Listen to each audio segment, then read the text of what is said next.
अस्सलामुअलैकुम दोस्तों, welcome to my channel DI study. एक बार फिर से आप सबका हमारे चैनल पर वेलकम और खैर मकदम है। दोस्तों, अभी हम लोग बेसिक उर्दू की सीरीज़ में हैं और आज मैं वीडियो नंबर 15 यानी 15वीं वीडियो लेकर आया हूं। आज की वीडियो में हम लोग एराब के बारे में जानेंगे। बेसिक उर्दू में ये एक बहुत ही अहम टॉपिक है, एराब। ठीक है, बहुत से बच्चों को पता नहीं होता कि एराब किसे कहते हैं और एराब कितने हैं। तो आइए आज हम लोग एराब के बारे में बिल्कुल तफसील से जानते हैं। तो चलिए बिना किसी देर की इस वीडियो को शुरू करते हैं।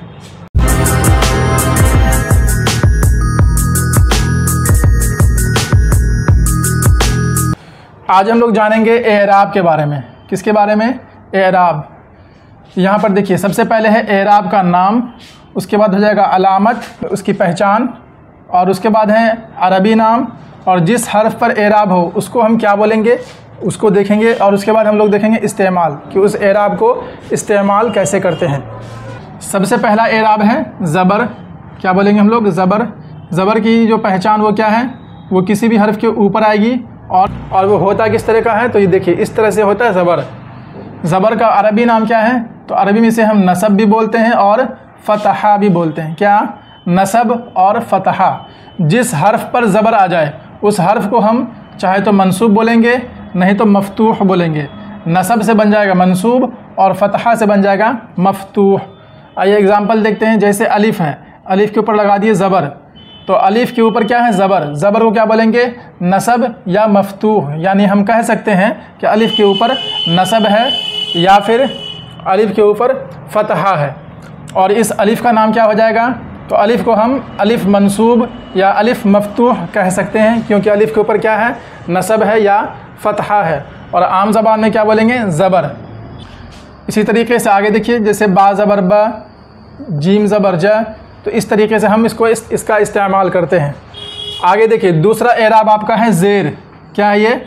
ज़ेर। इसको हम ज़ेर पढ़ते हैं। इसकी पहचान क्या है? तो ये किसी भी हर्फ के नीचे आएगा। ठीक है, अरबी में इसका नाम है जर या कसरा। क्या बोलते हैं? ज़ेर का जो अरबी में नाम है जर या कसरा। और जिस हर्फ पर ज़ेर आ जाए, यानी जिस हर्फ पर जर या कसरा आए, तो उसको बोलेंगे मजरूर या मकसूर। यानी किसी भी हर्फ पर अगर जर यानी ज़ेर है तो उसको हम मजरूर बोलेंगे, या कसरा है तो मकसूर बोलेंगे। तो ज़ेर का जो नाम है अरबी में जर या कसरा, और जिस हर्फ पर ज़ेर आ जाए उसको हम लोग मजरूर या मकसूर कहते हैं। ज़ेर का इस्तेमाल कैसे है? तो किसी भी हर्फ के नीचे आएगा, जैसे अलिफ़ ज़ेर ई, तो ये क्या है? ज़ेर है। इसको हम जर भी बोल सकते हैं और कसरा भी बोल सकते हैं। और अलिफ़ का नाम क्या हो जाएगा? तो अलिफ़ को हम मजरूर भी बोल सकते हैं या फिर मकसूर भी बोल सकते हैं। इसी तरीके से बा ज़ेर बी और जीम ज़ेर जी। चलिए आगे बढ़ते हैं। तीसरा एराब आपका है पेश। क्या बोलेंगे? पेश। इसकी पहचान या अलामत क्या है? तो ये किसी भी हर्फ के ऊपर आएगा और इस तरह से आता है। ठीक है, पेश को हम लोग अरबी में रफ़ा या ज़म्मा बोलते हैं। ठीक है, रफ़ा, या इसको हम लोग रफ़ा भी लिखते हैं, रफ़ा। ठीक है, रफ़ा बोलिए या रफ़ा बोलिए। और क्या है? ज़म्मा। तो पेश का जो अरबी में नाम है वो क्या है? रफ़ा या ज़म्मा। और जिस हर्फ पर पेश आ जाए उस हर्फ को बोलते हैं हम लोग मरफ़ू या मज़मूम। क्या बोलेंगे?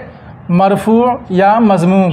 जैसे एग्ज़ाम्पल देखिए, अलिफ़ पेश ऊ, तो अलिफ़ के ऊपर जो अलामत है इसका नाम क्या है? उर्दू में देखेंगे तो पेश है, और अरबी में देखेंगे तो रफ़ा भी बोल सकते हैं और ज़म्मा भी बोल सकते हैं। और अलिफ़ का नाम क्या हो जाएगा? तो अलिफ़ को हम लोग अलिफ़ मरफ़ू भी बोल सकते हैं और अलिफ़ मज़मूम भी कह सकते हैं। इसी तरीके से बा पेश बू और जीम पेश जू। आइए अगला एराब है आपका मद। क्या पढ़ेंगे? मद। ये होता किस तरीक़ा का है? तो ये इस तरीके से लिखा जाता है, इसको बोलेंगे हम लोग मद। अरबी में इसका अलग से कोई नाम नहीं है। और जिस हर्फ पर मद आ जाए उस हर्फ को बोलते हैं हम लोग ममदूदा। क्या पढ़ेंगे हम लोग?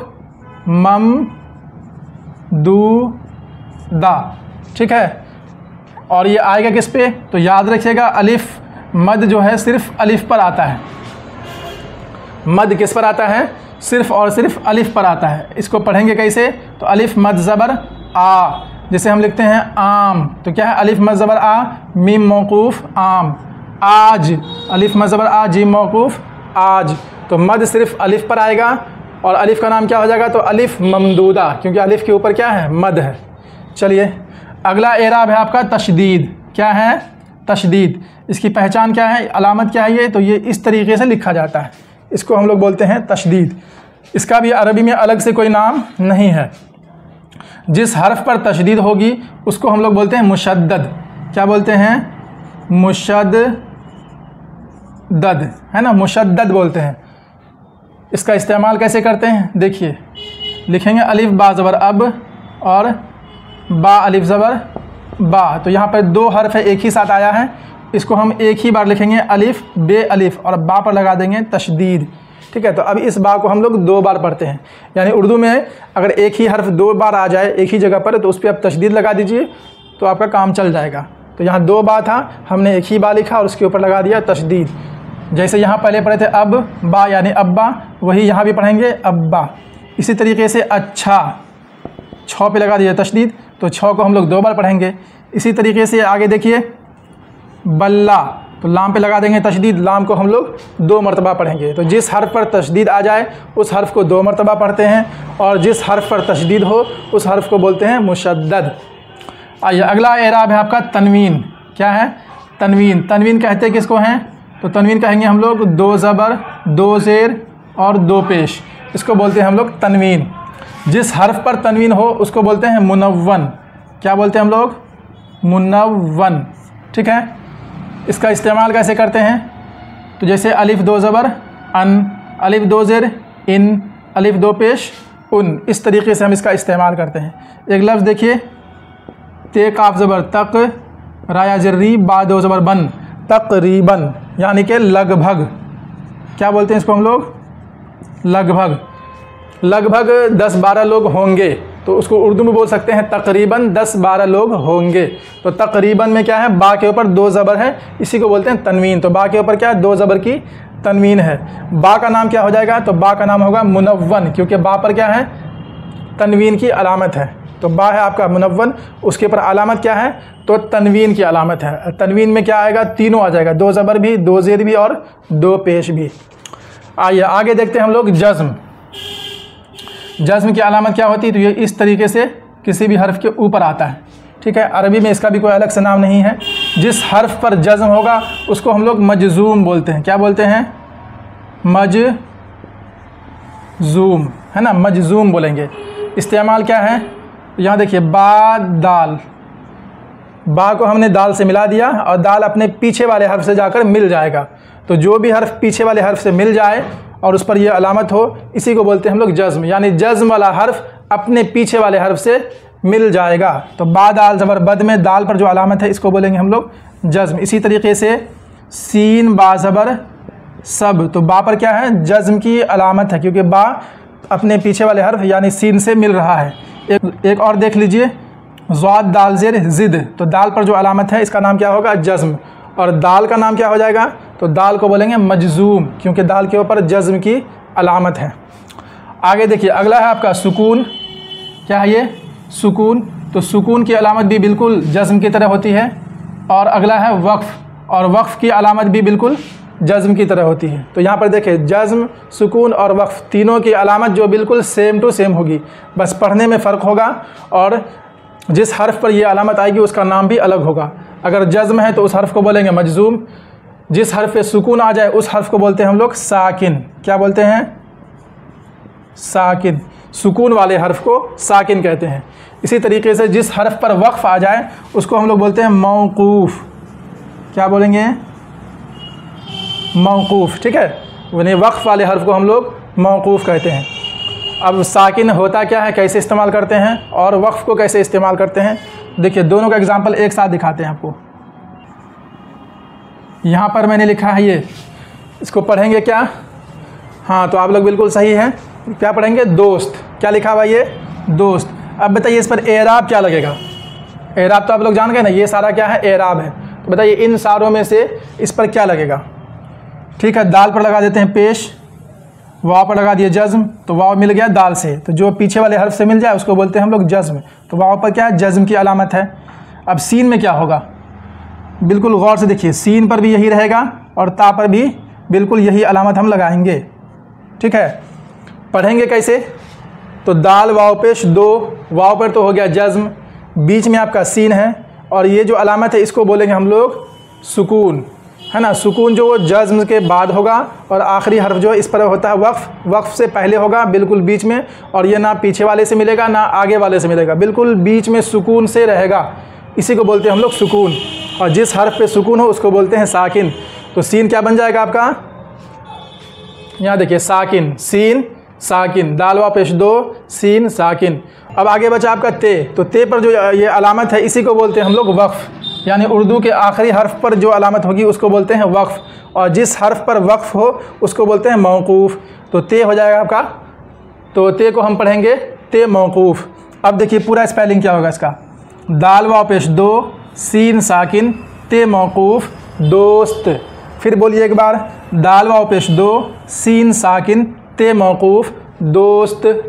तो बताइए क्या आप लोग पहले से ये जानते थे कि इसको इस तरीके से हिज्जा करके पढ़ते हैं? अगर नहीं जानते थे तो कमेंट बॉक्स में लिखें और बताएं कि कैसा लगा आपको ये जानकर। मुझे उम्मीद है कि बहुत सारे बच्चों को ये नहीं पता होगा और वो बचपन से ही इसको गलत पढ़ रहे होंगे। तो आज मैंने आपके बचपन की गलती को सुधारा है, इस बात पर एक लाइक तो बनता है। एक और एग्जाम्पल देख लेते हैं। गाफ वाव पेश गो, तो वाव पर हो जाएगा जज्म की अलामत क्योंकि वाव मिल रहा है पीछे वाले हर्फ गाफ से। फिर है शीन, शीन चूँकि बीच में है और ना इधर मिल रहा ना उधर, तो ये हो जाएगा साकिन, है ना। सुकून हमेशा बीच में आएगा, वक्फ और जज्म के बीच में। तो ये है आपका जज्म और ये है वक्फ, बीच वाला हो जाएगा सुकून, तो बोलेंगे शीन साकिन। और आखिरी हर्फ है ते, ते पर है वक्फ, तो बोलेंगे ते मौकूफ़। गाफ वाव पेश गो, शीन साकिन, ते मौकूफ़, गोश्त। तो आज हमने जाना एराब के बारे में। आज हमने एराब को बिल्कुल तफसील से आपको बताया है। एक बार बिल्कुल शॉर्ट में देख लीजिए। ये आपका है एराब, यानी ज़बर, ज़ेर, पेश, मद, तशदीद, तनवीन, जज़्म, सुकून, वक्फ। ज़बर की अलामत ये है। ज़बर को अरबी में हम लोग बोलते हैं नसब या फ़तहा, और जिस हर्फ पर ज़बर हो उसको बोलते हैं मंसूब या मफ्तूह। इसका इस्तेमाल इस तरीके से करते हैं। ज़ेर है, ज़ेर की अलामत ये है। ज़ेर को हम लोग अरबी में जर या कसरा कहते हैं। जिस हर्फ पर ज़ेर आ जाए उस हर्फ को हम लोग मजरूर या मकसूर कहते हैं, और ज़ेर का इस्तेमाल इस तरीके से करते हैं। उसके बाद है पेश। पेश की अलामत ये है। पेश को हम लोग रफ़ा या ज़म्मा कहते हैं। जिस हर्फ पर पेश आ जाए उसको बोलते हैं मरफ़ू या मज़मूम, और उसका इस्तेमाल इस तरीके से करते हैं। चौथा एराब है आपका मद। मद की अलामत जो वो ये है। मद का अरबी में कोई अलग से नाम नहीं है। जिस हर्फ पर मद होगा उसको बोलते हैं ममदूदा, और हम जानते हैं, अभी मैंने आपको बताया कि मद सिर्फ़ और सिर्फ अलिफ पर आएगा। इसके बाद है तशदीद। तशदीद की अलामत ये है। अरबी में इसका भी कोई अलग से नाम नहीं है। जिस हर्फ पर तशदीद होगा उसको बोलते हैं मुशद्दद, और तशदीद वाले हर्फ को 2 मरतबा पढ़ते हैं, जैसे अब्बा, अच्छा और बल्ला। आगे है आपका तनवीन। 2 ज़बर, 2 ज़ेर, 2 पेश को हम लोग तनवीन कहते हैं। अरबी में इसका भी अलग से कोई नाम नहीं है। जिस हर्फ पे तनवीन होगा उसको बोलते हैं मुनव्वन, और इसका इस्तेमाल इस तरीके से करेंगे जैसे तकरीबन। और आगे है आपका जज़्म, सुकून और वक्फ। क्या है? तीनों की अलामत देखिए बिल्कुल सेम रहेगी, बस पढ़ते समय ध्यान रखेंगे कौन सा जज़्म है, कौन सा सुकून और कौन सा वक्फ है। देखिए जो हर्फ अपने पीछे वाले हर्फ से मिल जाए वो हो जाता है जज़्म। जो बिल्कुल बीच में रहे यानी जज़्म और वक्फ के बीच में वो होता है साकिन, और आखिर वाले हर्फ को बोलते हैं वक्फ। तो दाल वाव पेश दो में वाव पर जज़्म है, सीन पर साकिन है और ते पे वक्फ है। तो इसका स्पेलिंग हो जाएगा, इसका हिज्जा हम क्या करेंगे, दाल वाव पेश दो, सीन साकिन, ते मौकूफ़, दोस्त। तो आज की वीडियो कैसी लगी आप लोग कमेंट बॉक्स में ज़रूर बताएं, और समझ में आया या नहीं ये भी ज़रूर बताएं। अगर समझ में आ गया हो तो जाते जाते वीडियो को लाइक और चैनल को सब्सक्राइब ज़रूर कर दें। मिलते हैं फिर इसी तरीके की अगली वीडियो में, तब तक के लिए दीजिए इजाज़त। वीडियो देखने के लिए बहुत बहुत शुक्रिया।